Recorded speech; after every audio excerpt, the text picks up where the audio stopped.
সকালে ঘুম থেকে ওঠার পর রাতের বেলা ঘুমোতে যাওয়া অবধি আমাদের গৃহিণীদের সাংসারিক কাজগুলো কন্টিনিউয়াসলি এবং নন স্টপ হয়ে থাকে। এর মাঝে যদি আমরা কিছু টিপস এবং ট্রিক্স গুলো ফলো না করি তাহলে আমাদের বেহাল দশা। আসসালামু আলাইকুম আমার প্রিয় ইউটিউব পরিবার, কেমন আছেন সবাই? আশা করছি যে যেখানে রয়েছেন আল্লাহ তাআলার অশেষ রহমতে সবাই ভালো আছেন, সুস্থ আছেন। আলহামদুলিল্লাহ আমরাও ভালো আছি। আবারও একটি ছোট ভিডিও নিয়ে হাজির হয়েছি, তবে আজকে কোনো ডেইলি ব্লগ নয়। সাংসারিক কাজের চাপে ডেইলি ব্লগগুলো চাইলেও করতে পারি না, তবে কিচেন টিপস এবং ট্রিক্স এর ভিডিওগুলো মাঝে মাঝে আমি আপলোড করে থাকি। তারই ধারাবাহিকতা আজকে আরো একটি ভিডিও শেয়ার করছি। আটা বা ময়দা বাজার থেকে কেনার পর এভাবে কন্টেনারে তো আমরা সংরক্ষণ করে থাকি। আটার মাঝে পোকার সৃষ্টি হয়, এরপর কিন্তু সেই আটাটা ব্যবহার করতে কেমন যেন লাগে। তবে আমরা যখনই কন্টেনারে আটাগুলো সংরক্ষণ করব, কয়েকটা লবঙ্গ এভাবে রেখে দিব, তাহলে আটার মাঝে কিন্তু আর পোকা ধরবে না।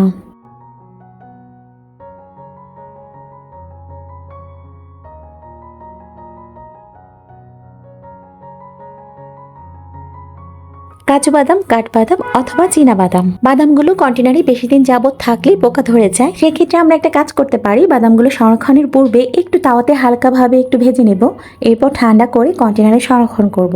তবে আরো একটি কথা, বাদামগুলো যখন আমরা ভেজে নেব অবশ্যই হালকা আঁচে ভাজবো, তারপর ঠান্ডা করে কন্টেনারে সংরক্ষণ করব। এভাবে রাখলে বাদামগুলো বেশ অনেকদিন যাবত ভালো থাকবে।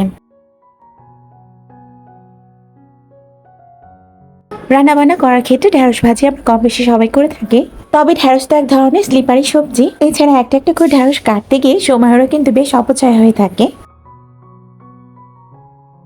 আর এই ক্ষেত্রে আমরা একটা কাজ করতে পারি, একত্রে অনেকগুলো ঢেঁড়স নেওয়ার পরে ঠিক এভাবে রাবার দিয়ে আটকে তারপর ঢেঁড়সগুলোকে কেটে নিতে পারি।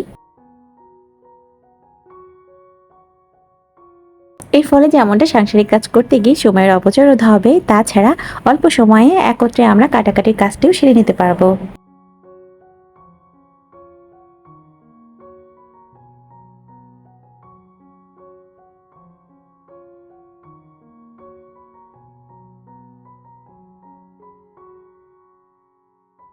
বাসায় আম্মু এক ধরনের ঘরোয়া মশলা তৈরি করছে, তো ভাবলাম সেটা আপনাদের সঙ্গে শেয়ার করি। যারা একটু চটপটি খাবার খেতে ভালোবাসেন তাদের জন্য রেসিপিটি উপকারে আসতে পারে।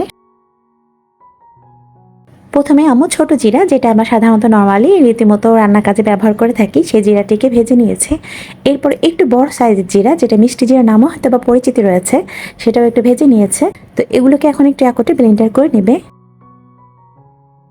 আর এই মিক্সড মশলা নাকি ডিম সিদ্ধ থেকে শুরু করে যে কোনো ধরনের চটপটা খাবারে আপনি একটু মিক্সড করে দিতে পারেন, এতে খাবারের স্বাদটি আরো দ্বিগুণ হবে। তো ভেজে উঠিনেও জিরোগুলো আম্মু তো ব্লেন্ডার করছেন, এর ফাঁকে আমি সেই জিরো চেনার রিকোয়েস্ট আবারও করতে চাই। আজকের এই ছোট্ট কিচেন টিপস এবং ট্রিক্স এর উপর তৈরি করা ভিডিওটি যদি আপনাদের একটু ভালো লাগে বা কাজে আসে, অনুরোধ থাকবে ছোট্ট চ্যানেলটিকে সাবস্ক্রাইব করে রাখবেন। এতে আগামীতে আরো কাজ করে আমি অনেক বেশি উৎসাহিত হব। জিরা ভেজে ব্লেন্ডার করা হয়ে গেছে, তবে এর মাঝে কিন্তু আরো কিছু মশলা অ্যাড করা হচ্ছে। যেমনটা এখানে শুকনো মরিচ রয়েছে, তার সঙ্গে পাঁচ ফোড়ন কিছুটা নেওয়া হয়েছে, কালো সরিষা যেটা রয়েছে সেটাও নেওয়া হয়েছে।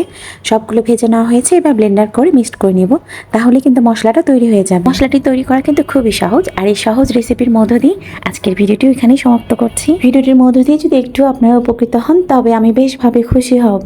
আর সেই খুশির মুহূর্তের আশা আজকের মতো এখানেই ভিডিওটি শেষ করছি। আল্লাহ হাফিজ, আসসালামু আলাইকুম।